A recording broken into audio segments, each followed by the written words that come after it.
नमस्कार दोस्तों।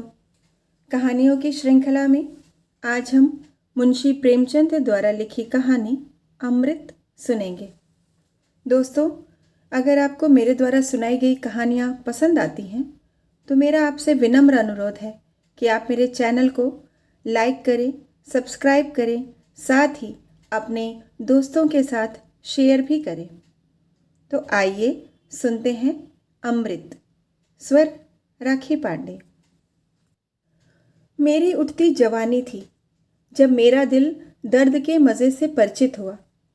कुछ दिनों तक शायरी का अभ्यास करता रहा और धीरे धीरे इस शौक ने तल्लीनता का रूप ले लिया। सांसारिक संबंधों से मुंह मोड़कर अपनी शायरी की दुनिया में आ बैठा और 3 ही साल की मशक्क़त ने मेरी कल्पना के जौहर खोल दिए। कभी कभी मेरी शायरी उस्तादों के मशहूर कलाम से टक्कर खा जाती थी। मेरे कलम ने किसी उस्ताद के सामने सिर नहीं झुकाया। मेरी कल्पना एक अपने आप बढ़ने वाले पौधे की तरह छंद और पिंगल की कैदों से आज़ाद बढ़ती रही और ऐसे कलाम का ढंग निराला था। मैंने अपनी शायरी को फारस से बाहर निकालकर यूरोप तक पहुंचा दिया। यह मेरा अपना रंग था। इस मैदान में न मेरा कोई प्रतिद्वंदी था, न बराबरी करने वाला। बावजूद इस शायरों जैसी तल्लीनता के मुझे मुशायरों की वाह वाह और सुभान अल्लाह से नफरत थी। हाँ, काव्य रसिकों से बिना अपना नाम बताए हुए अक्सर अपनी शायरी की अच्छाइयों और बुराइयों पर बहस किया करता। तो मुझे शायरी का दावा न था, मगर धीरे धीरे मेरी शोहरत होने लगी और जब मेरी मसनवी दुनियाएं हुस्न प्रकाशित हुई तो साहित्य की दुनिया में हलचल सी मच गई। पुराने शायरों ने काव्य मर्मज्ञों की प्रशंसा कृपणता में पोथे के पोथे रंग दिए हैं, मगर मेरा अनुभव इसके बिल्कुल विपरीत था।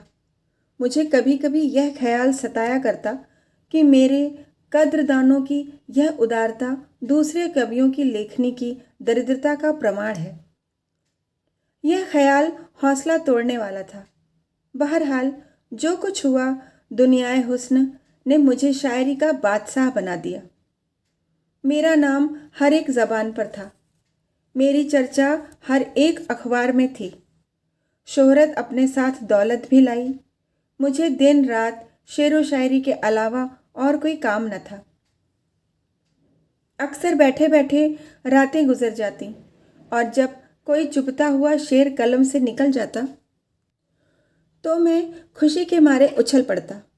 मैं अब तक शादी ब्याह की कैदों से आज़ाद था, या यूँ कहिए कि मैं उसके उन मज़ों से अपरिचित था जिनमें रंज की तलखी भी है और खुशी की नमकीनी भी।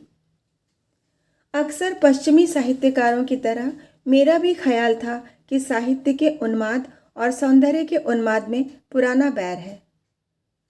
मुझे अपनी ज़बान से कहते हुए शर्मिंदा होना पड़ता है कि मुझे अपनी तबीयत पर भरोसा न था। जब कभी मेरी आंखों में कोई मोहिनी सूरत घूम जाती तो मेरे दिल दिमाग पर एक पागलपन सा छा जाता। हफ्तों तक अपने को भूला हुआ सा रहता।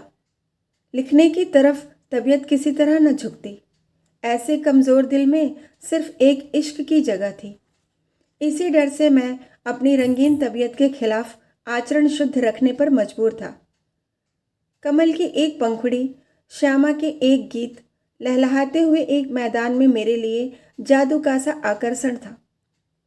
मगर किसी औरत के दिल फरेब हुस्न को मैं चित्रकार या मूर्तिकार की बेलौस आंखों से नहीं देख सकता था।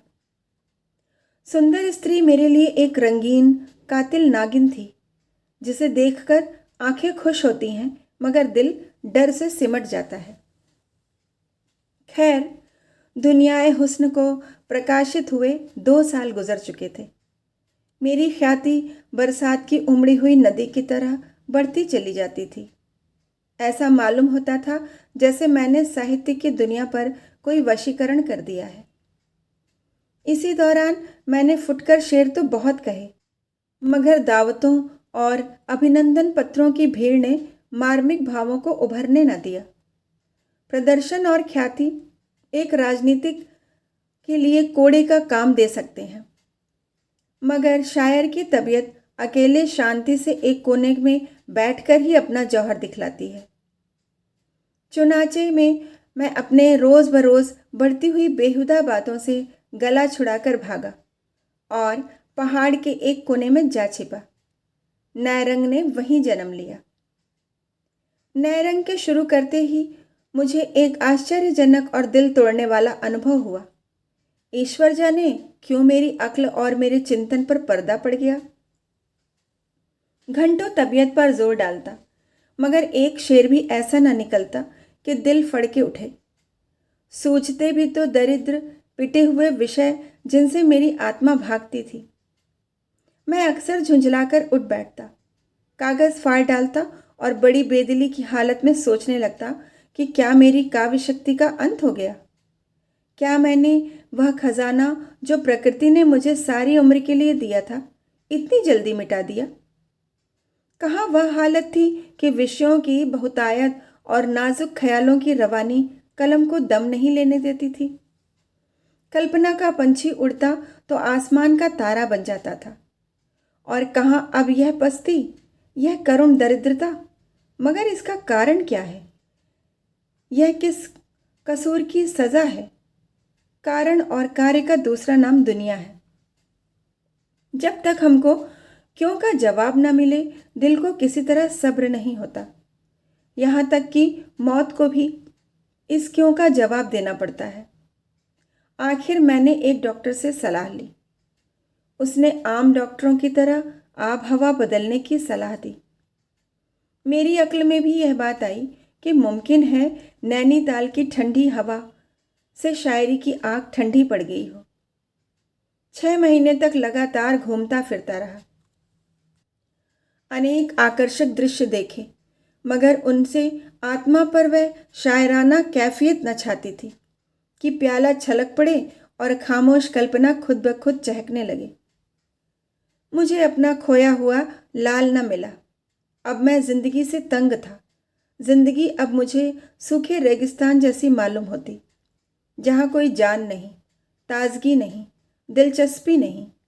हर दम दिल पर एक मायूसी छाई रहती और दिल खोया खोया रहता। दिल में यह सवाल पैदा होता कि क्या वह 4 दिन की चांदनी खत्म हो गई और अंधेरा पा खा गया? आदमी की संगत से बेजार, हम जिसकी सूरत से नफरत, मैं एक गुमनाम कोने में पड़ा हुआ जिंदगी के दिन पूरे कर रहा था। पेड़ों की चोटियों पर बैठने वाली, मीठे राग गाने वाली चिड़िया क्या पिंजरे में जिंदा रह सकती है? मुमकिन है कि वह दाना खाए, पानी पिए, मगर उसकी जिंदगी और मौत में कोई फर्क नहीं। आखिर जब मुझे अपनी शायरी के लौटने की कोई उम्मीद नहीं रही, तो मेरे दिल में यह इरादा पक्का हो गया कि अब मेरे लिए शायरी की दुनिया से मर जाना ही बेहतर होगा। मुर्दा तो हूँ ही, इस हालत में अपने को जिंदा समझना बेवकूफ़ी है। आखिर मैंने एक रोज़ कुछ दैनिक पत्रों का अपने मरने की खबर दे दी। उसके छपते ही मुल्क में कोहराम मच गया, एक तहलका पड़ गया। उस वक्त मुझे अपनी लोकप्रियता का कुछ अंदाजा हुआ। यह आम पुकार थी कि शायरी की दुनिया की कश्ती मझधार में डूब गई। शायरी की महफिल उखड़ गई। पत्र पत्रिकाओं में मेरे जीवन चरित्र प्रकाशित हुए, जिनको पढ़कर मुझे उनके एडिटरों की आविष्कार बुद्धि का कायल होना पड़ा। न तो मैं किसी रईस का बेटा था और न मैंने रईसी की मसनन छोड़कर फकीरी अख्तियार की थी। उनकी कल्पना वास्तविकता पर छा गई थी। मेरे मित्रों में एक साहब ने, जिन्हें मुझसे आत्मीयता का दावा था, मुझे पीने पिलाने का प्रेमी बना दिया था। वह जब कभी मुझसे मिलते, उन्हें मेरी आंखें नशे से लाल नजर आती। अगर इसी लेख में आगे चलकर उन्होंने मेरी इस बुरी आदत की बहुत हृदयता से सफाई दी थी, क्योंकि रूखा सूखा आदमी ऐसी मस्ती के शेर नहीं कह सकता था। ताहम हैरत है कि उन्हें यह सरीहन गलत बात कहने की हिम्मत कैसे हुई। खैर, इन गलत बयानियों की तो मुझे परवाह न थी। अलबत्ता यह बड़ी फिक्र थी। फिक्र नहीं, एक प्रबल जिज्ञासा थी कि मेरी शायरी पर लोगों की ज़बान से क्या फतवा निकलता है। हमारी ज़िंदगी के कारनामे की सच्ची दाद मरने के बाद ही मिलती है, क्योंकि उस वक्त वह खुशामद और बुराइयों से पाक साफ होती है। मरने वाले की खुशी या रंज की कौन परवाह करता है। इसीलिए मेरी कविता पर जितनी आलोचनाएं निकली हैं, उसको मैंने बहुत ही ठंडे दिल से पढ़ना शुरू किया। मगर कविता को समझने वाली दृष्टि की व्यापकता और उसके मर्म को समझने वाली रुचि का चारों तरफ अकाल सा मालूम होता था। अधिकांश जौहरियों ने एक एक शेर को लेकर उनसे बहस की थी, और इसमें शक नहीं कि वे पाठक की हैसियत से उस शेर के पहलुओं को खूब समझते थे। मगर आलोचकों का कहीं पता न था। नज़र की गहराई गायब थी। समग्र कविता पर निगाह डालने वाला कवि, गहरे भावों तक पहुंचने वाला कोई आलोचक दिखाई न दिया। एक रोज़ मैं प्रेतों की दुनिया से निकलकर घूमता हुआ अजमेर की पब्लिक लाइब्रेरी में जा पहुंचा। दोपहर का वक्त था।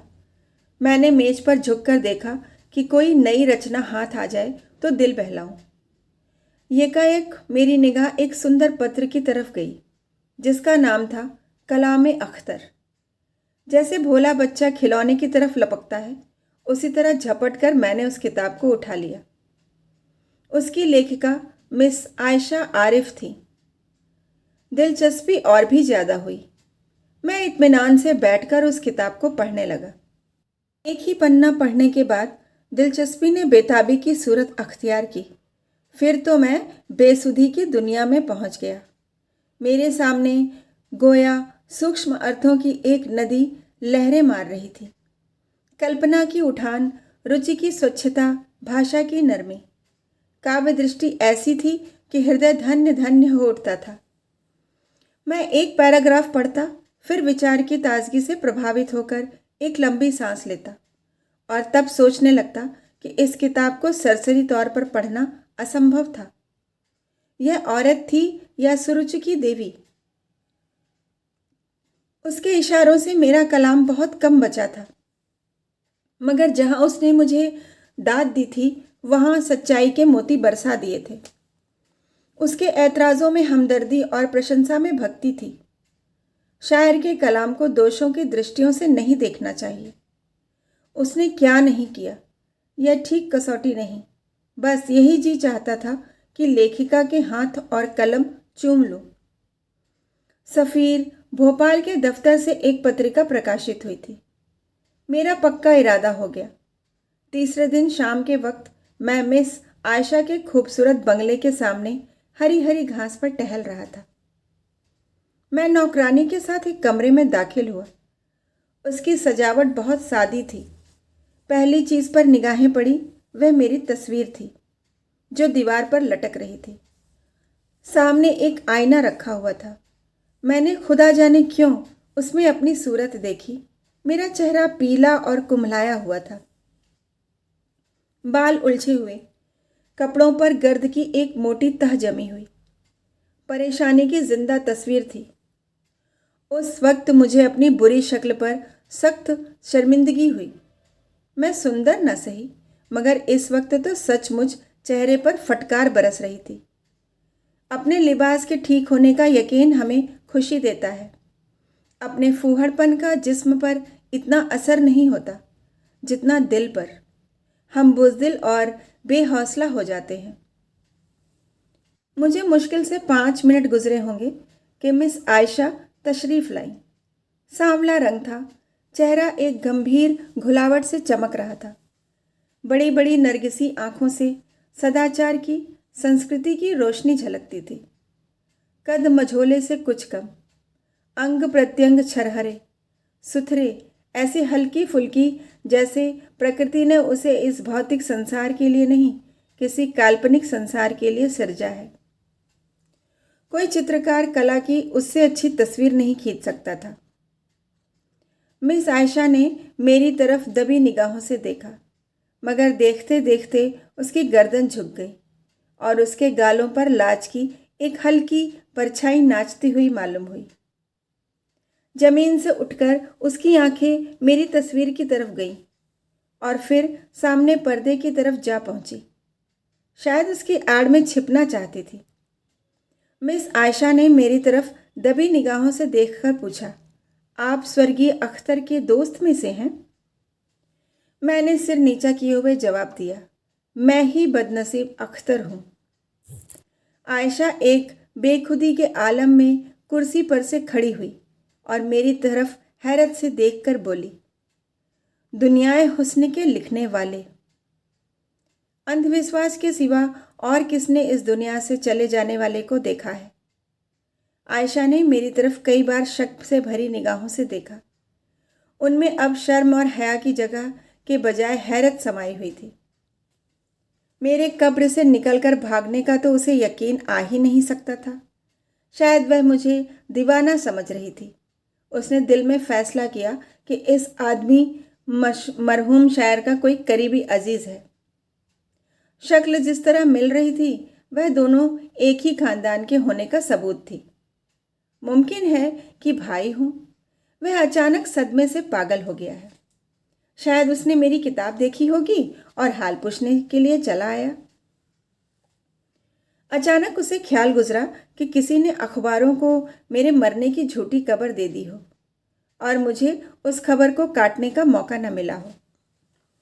इस ख्याल से उसकी उलझन दूर हुई। बोली, अखबारों में आपके बारे में एक निहायत मनहूस खबर छप गई थी।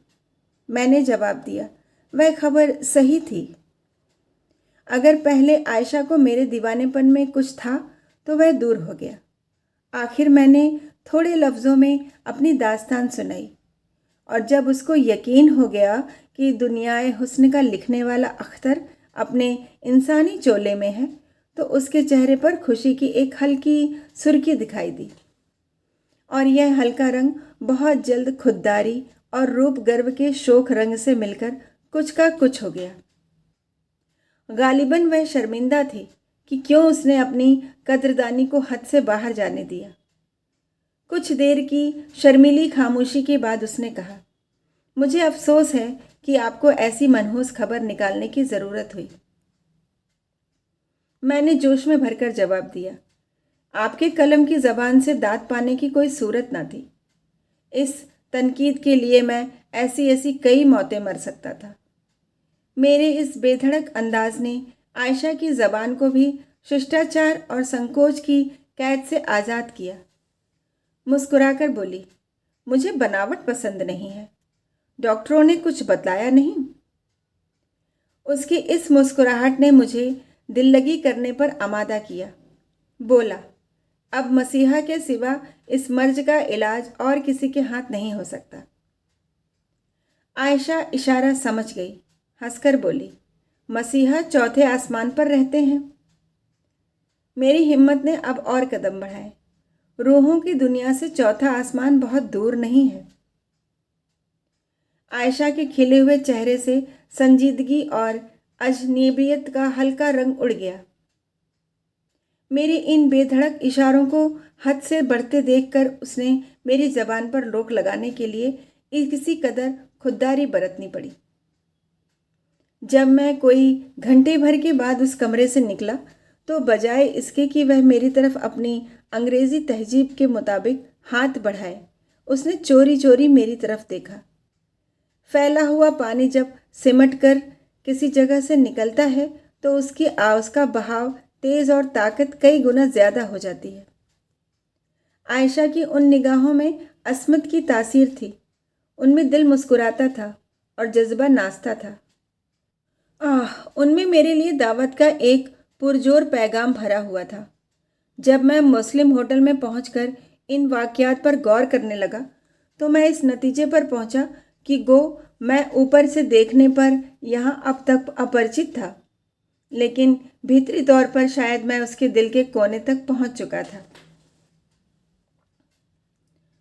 जब मैं खाना खाकर पलंग पर लेटा तो बावजूद 2 दिन रात भर जागने की नींद आंखों से कोसों दूर थी।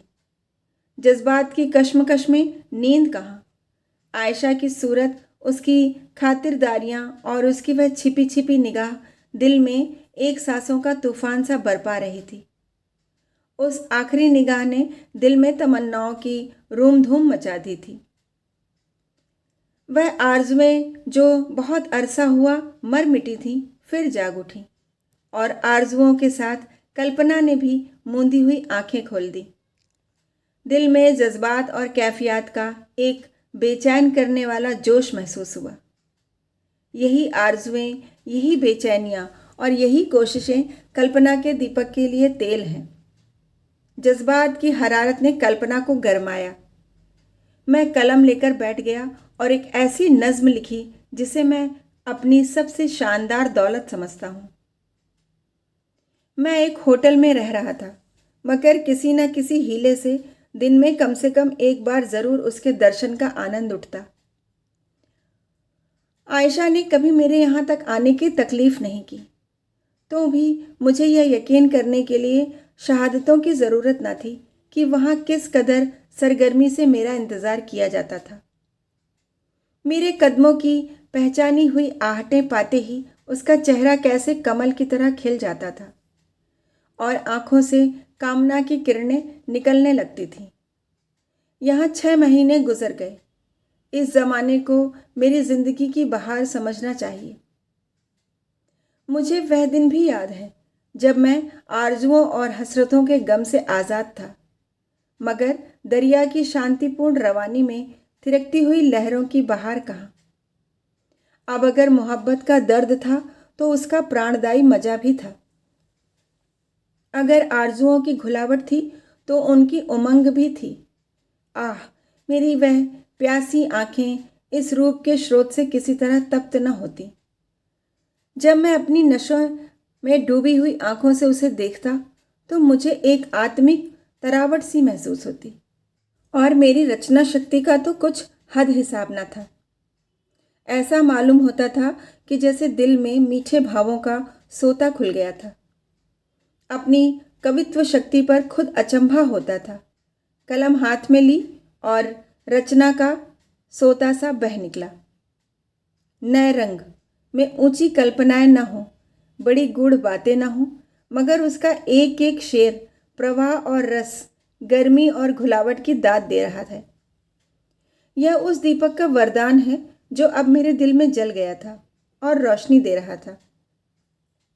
यह उस फूल की महक है जो मेरे दिल में खिला हुआ था। मोहब्बत रूह की खुराक है।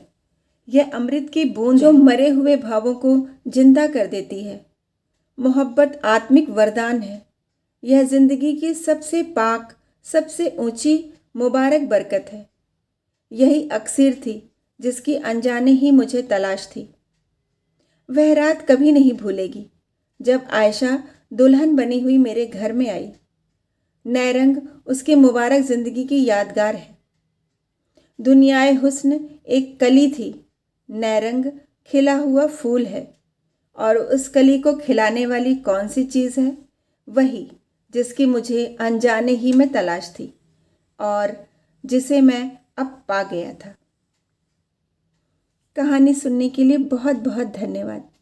कल फिर मिलेंगे एक नई कहानी के साथ।